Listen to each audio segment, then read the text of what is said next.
여러분, 왕십리 지하철역에서 도보로 1분 거리의 아파트가 감정가 대비 무려 36%가 빠진 가격으로 나와 있습니다.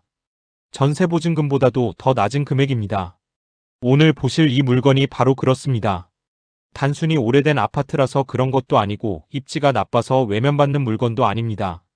그런데도 두 번이나 유찰이 됐고 9억짜리 아파트가 지금은 절반 가까이나 빠져 5억 7천만 원대까지 내려와 있습니다.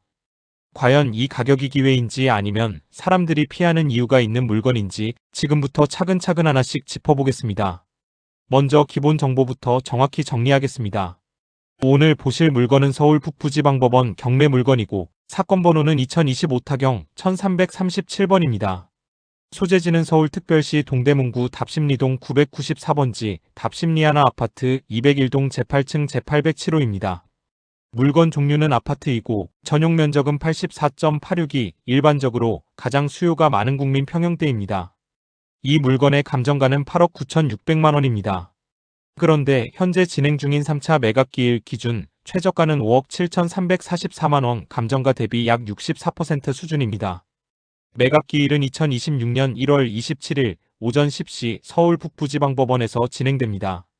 보증금은 최저가의 10% 약 5,700만 원 정도가 필요합니다.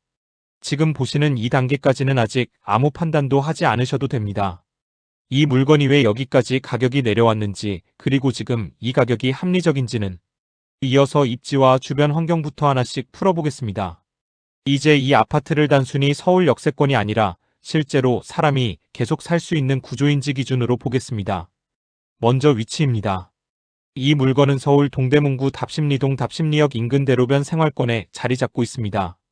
주변을 보면 병원, 약국, 식당, 마트 같은 생활형 상가들이 이미 밀집해 있고 주거와 상업 기능이 자연스럽게 섞여 있는 지역입니다.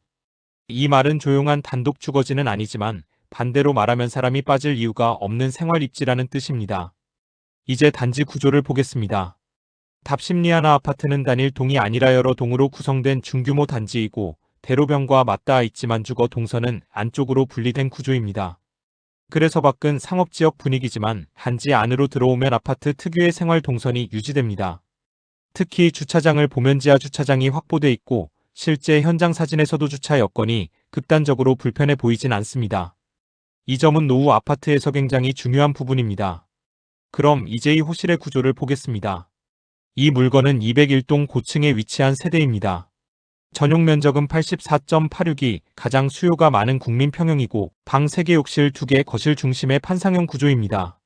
거실과 방 배치가 분리돼 있어 실거주 기준에서도 불편함이 크지 않은 구조입니다. 발코니도 확보돼 있어 확장 여부에 따라 공간 활용 여지도 있습니다. 즉 투자용으로 억지로 끼워 맞춘 구조가 아니라 실제로 가족이 살 수 있는 구조입니다. 여기까지 정리하면 이 아파트는 새 아파트는 아니지만 동선이 무너지지 않았고 구조가 구식으로 망가지지 않았고 면적과 배치가 아직 시장에서 통하는 구조입니다. 그래서 이 물건은 입지 하나만으로 버티는 아파트가 아니라 입지 구조가 함께 받쳐주는 물건이라고 보셔야 합니다. 그렇다면 이제 남는 의문은 하나입니다. 이 정도 구조와 입지인데 왜 가격이 여기까지 내려왔을까? 이 이유는 입지도 아니고 구조도 아닙니다. 다음 단계에서 이 물건의 권리 구조와 임차관계를 놓고 사람들이 왜 겁을 먹었는지, 그리고 그 겁이 맞는지 틀린지를 정확히 갈라보겠습니다. 이제 이 물건에서 사람들이 가장 겁을 먹는 부분 권리관계와 임차인 현황을 보겠습니다. 솔직히 말씀드리면 경매 정보 화면만 보면 이 물건은 한 번쯤 손이 멈춥니다. 근저당이 2건이나 있고 카드 가압류도 보이고 임차인 보증금도 2억 원대입니다. 그런데 경매는 느낌으로 보면 안 되고 말소 기준부터 차분히 끊어야 합니다. 먼저 이 물건의 말소 기준 권리부터 보겠습니다. 말소 기준 권리는 2019년 3월 11일 설정된 한국 스탠다드 차타드 은행 근저당입니다. 이 근저당 금액은 2억 4천만 원입니다. 이 말소 기준 권리 이후에 설정된 모든 권리는 낙찰과 동시에 전부 소멸 대상입니다. 그 다음으로 설정된 권리를 보면 2021년에와 EM파이낸스 대부에 근저당 1억 5천만 원이 있고 2025년에는 삼성카드, 신한카드이가 압류가 각각 설정돼 있습니다. 하지만 이 권리들은 모두 말소 기준 권리 이후에 설정된 권리이기 때문에 낙찰 시 전부 소멸됩니다. 즉 등기부상으로 낙찰자가 떠안아야 할 근저당이나 채무는 없습니다. 이제 가장 많이들 걱정하시는 임차인 현황을 보겠습니다. 이 세대에는 임차인 황호우 씨가 거주 중으로 되어 있고 보증금은 2억 5천만 원입니다. 여기까지만 보면 보증금 큰 거 아니야? 이렇게 생각하실 수 있습니다. 하지만 중요한 건이 임차인의 권리 상태입니다. 이 임차인은 전입일자도 없고 확정일자도 없으며 배당 요구 역시 하지 않았습니다. 즉 대항력도 없고 우선 변제권도 없는 임차인입니다. 다시 말해 이 보증금 2억 5천만 원은 낙찰자가 인수하는 구조가 아닙니다. 그리고 분명한 것은 임차인이 보증금 2억 5천만 원으로 되어 있지만 채무자의 진술로 임차인은 배우자라고 하였습니다. 정리해 보겠습니다. 이 물건은 표면적으로 보명권리 숫자가 많아 보여서 사람들이 한 번 더 고민하게 만들지만 실제로는 말소기준권리 명확근저당 전부 소멸 가압류 전부 소멸 임차인 보증금 인수 없음. 이렇게 권리 구조 자체는 상당히 단순한 아파트 경매입니다. 그래서 이 물건은 권리가 위험해서 가격이 빠진 게 아니라 권리가 복잡해 보인다는 오해 때문에 사람들이 주저한 물건이라고 보셔야 합니다. 이제 다음 단계에서는 이 물건을 실제로 얼마에 낙찰받고 내 돈이 얼마나 들어가며 이 가격이 시세 대비 어떤 위치에 있는지 숫자로 냉정하게 정리해 보겠습니다. 먼저 무주택자가 주택을 취득할 경우에는 취득가가 6억 원 이하라면 취득세 1.0%, 지방교육세 0.1%, 총 1.1%가 적용됩니다. 다음으로 일시적 2주택자의 경우입니다. 기존 주택을 처분하는 조건을 충족하면 일시적으로 2주택이 되더라도 중과세가 적용되지 않고 1주택자와 동일한 취득세율이 적용됩니다. 즉, 이 경우에도 취득가에 따라 1.1%에서 3.3% 사이의 세율이 적용됩니다. 다만 이 조건을 지키지 못하면 취득세가 중과되어 8%로 다시 추징될 수 있습니다. 하지만 오늘 이 시나리오에서는 무주택자나 일시적 2주택자를 기준으로 계산하지 않고 이미 1주택을 보유한 상태에서 추가로 아파트를 취득하는 상황을 가정해서 계산을 진행하겠습니다. 그래서 취득세는 조정 대상 지역 기준 취득세 8%의 지방교육세까지 포함한 보수적인 기준으로 계산해서 시나리오를 만들고 있습니다. 그 전에 여러분, 여기 이 물건을 내가 낙찰받고 싶으시거나 경매로 돈을 벌고 싶으신 분이 계시다면 화면 아래 설명란에 있는 실전경매연구소로 연락을 주시면 성심껏 도와드립니다. 멤버십에 가입하시면 혹시 경매 물건을 검색이나 분석을 하시다가 의문이 있으면 실전경매연구소 전화번호를 휴대폰에 입력해 두셨다가 언제든지 전화해서 문의하실 수 있습니다. 그리고 저희들이 이 영상을 제작하기 위해 참 많은 노력을 기울이고 있습니다. 여러분들의 구독과 알림 설정은 저희들에게 큰 힘이 됩니다. 부탁드리겠습니다. 그럼 계속 진행하겠습니다. 이제 이 물건을 실제로 낙찰받는 상황을 기준으로 매입 단계에서 자금이 어떻게 들어가는지 처음부터 차근차근 보겠습니다. 조건은 명확합니다. 이 물건은 최저입찰가에 낙찰되고 서울 조정 대상 지역에 위치한 아파트를 기존 1주택 보유자가 추가로 취득하는 상황입니다. 따라서 취득세는 중과 대상이고 오늘은 가장 보수적인 기준으로 취득세 8%에 지방교육세까지 포함한 실무 기준으로 계산하겠습니다. 먼저 낙찰가부터 보겠습니다. 이 물건이 최저입찰가는 5억 7,344만 원입니다. 이 금액의 낙찰을 받았다고 가정하겠습니다. 이제 대출과 내 돈을 나눕니다. 은행 대출은 낙찰가의 40%로 보겠습니다. 5억 7,344만 원의 40%는 2억 2,937만 6천 원입니다. 나머지 60%는 전부 자기 자본입니다. 즉 낙찰 대금 중에서 내 돈으로 바로 들어가는 금액은 3억 4,406만 4천 원입니다. 여기까지는 대부분 계산을 잘하십니다. 그런데 실제 매입 단계에서만이 놓치는 부분이 바로 지금부터입니다. 세금과 비용을 더하겠습니다.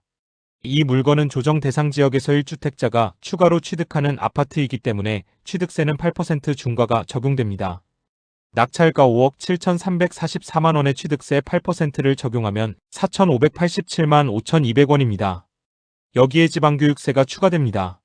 지방교육세는 취득세의 10%이므로 4,587만 5,200원에 10% 458만 7,520원입니다. 따라서 취득세와 지방교육세를 합친 금액은 5,046만 2,720원입니다. 이제 기타 매입 비용을 더하겠습니다. 법무사 비용은 50만 원으로 잡겠습니다. 인지대, 증지, 등기부 발급 각종 재증명, 예비비까지 포함해서 기타 비용은 보수적으로 150만 원을 잡겠습니다. 이제 모든 금액을 한 번에 정리해 보겠습니다. 낙찰대금 중자기자본 60% 3억 4,406만 4천 원. 취득세와 지방교육세 46만 2,720원. 법무사 비용 50만원, 기타 비용 150만원. 이 네 가지를 모두 더하면 이 아파트를 매입하기 위해 실제로 내 통장에서 나가는 총 자기자본 투입 금액은 약 3억 9,652만 6,720원입니다. 정리해 보겠습니다. 이 물건은 낙찰가 5억 7천만 원대에서 대출을 40% 활용하고 세금은 가장 불리한 기준인 취득세 8% 지방교육세까지 전부 반영했을 때 약 3억 9,600만 원의 자기자본으로 서울 동대문구 아파트 한 채를 확보하는 구조입니다. 이게 가장 보수적이고 가장 현실적인 매입 단계의 기준선입니다. 이제 이 물건을 전세를 놓는 상황으로 넘어가 보겠습니다. 전세 시세는 4억 후반부터 6억까지 다양하지만 오늘은 가장 보수적인 기준으로 전세 보증금 5억 원으로 가정하겠습니다. 먼저 전세 보증금이 들어오면 가장 먼저 할 일은 단 하나입니다. 은행 대출부터 정리합니다. 앞 단계에서 확인했듯이 이 물건의 은행 대출금은 2억 2,937만 6천 원입니다. 전세 보증금 5억 원 중에서 이 대출을 먼저 전액 상환합니다. 그러면 전세 보증금 5억 원에서 대출을 갚고 남는 금액은 5억 원 2억 2,937만 6천 원 2억 7,062만 4천 원입니다. 이제 이 돈으로 내가 처음에 넣었던 투자금을 회수합니다. 앞 단계에서 확인한 매입 시 총 자기자본 투입 금액은 3억 9,652만 6,720원이었습니다. 그런데 대출을 갚고 남은 돈은 2억 7,062만 4천 원입니다.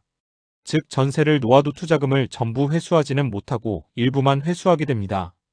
그 결과 아직 회수되지 않고 이 물건에 묶여있는 내 돈은 3억 9,652만 6,720원 2억 7,062만 4천원 1억 2,590만 2,720원입니다.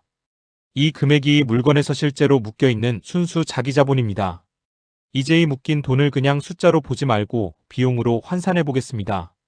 이 돈도 자본이기 때문에 기회 비용을 반드시 계산해야 합니다. 연 4%를 기준으로 보면 1억 2,590만 2,720원이연 이자는 약 503만 6천 원 수준입니다. 월로 환산하면 약 42만 원 정도의 기회 비용이 발생합니다. 정리해 보겠습니다. 이 물건은 전세를 5억 원으로 놓았을 때 은행 대출 전액 상환 투자금 일부 회수 최종적으로 약 1억 2,500만 원이 묶이고 그 묶인 돈의 기회비용은 연 약 500만 원 월 약 42만 원 수준입니다. 즉 서울 동대문구 아파트 한 채를 보유하면서 실제로 부담하는 비용은 이 묶인 자본의 이자가 전부인 구조입니다. 이제 이 물건을 매각하는 상황을 기준으로 실제로 얼마가 남는지 보겠습니다. 매각가는 보수적으로 감정가 그대로로 가정하겠습니다. 이 물건의 감정가는 8억 9,600만 원입니다. 먼저 공통 전제부터 정리하고 가겠습니다. 이 물건은 최저입찰가 5억 7,344만 원에 낙찰을 받았고 개인 명의로 취득하면서 매입 시 실제로 들어간 총 취득원가는 다음과 같습니다.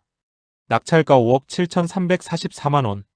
여기에 조정 대상 지역 1주택자 추가 취득 기준으로 취득세 8%와 지방교육세를 적용했고 법무사 비용 50만 원, 기타 비용 150만 원까지 모두 포함하면 이 물건이 총 취득원가는 6억 2,390만 2,720원입니다.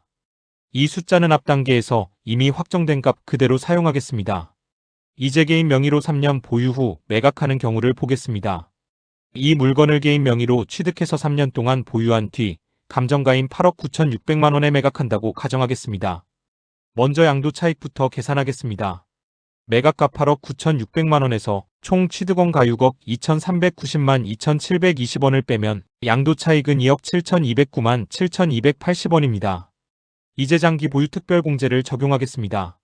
아파트를 3년 보유했기 때문에 장기 보유 특별공제 6%가 적용됩니다. 양도 차익 2억 7,209만 원의 6%는 약 1,632만 원 수준입니다. 이 금액을 차감하면 과세 대상 양도 차익은 약 2억 5,577만 원 정도로 줄어듭니다. 이제 세금을 계산하겠습니다. 과세 표준 약 2억 5천만 원 구간은 누진세율이 적용되는 구간입니다. 양도소득세의 지방소득세 10%까지 포함해서 보수적으로 잡으면 총 세금은 약 6,300만 원 전후로 보겠습니다. 이제 모든 것을 정리해 보겠습니다.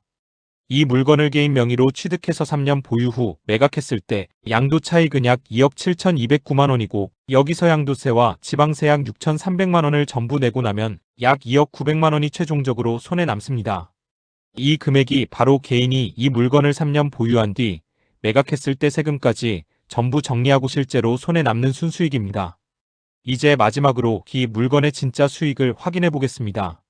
지금까지 계산한 수익은 단순히 남는 돈이 아니라 시간 비용까지 전부 반영한 수익이어야 합니다. 그래서 묶여있는 자기자본에 대한 기회비용을 반드시 따져보겠습니다.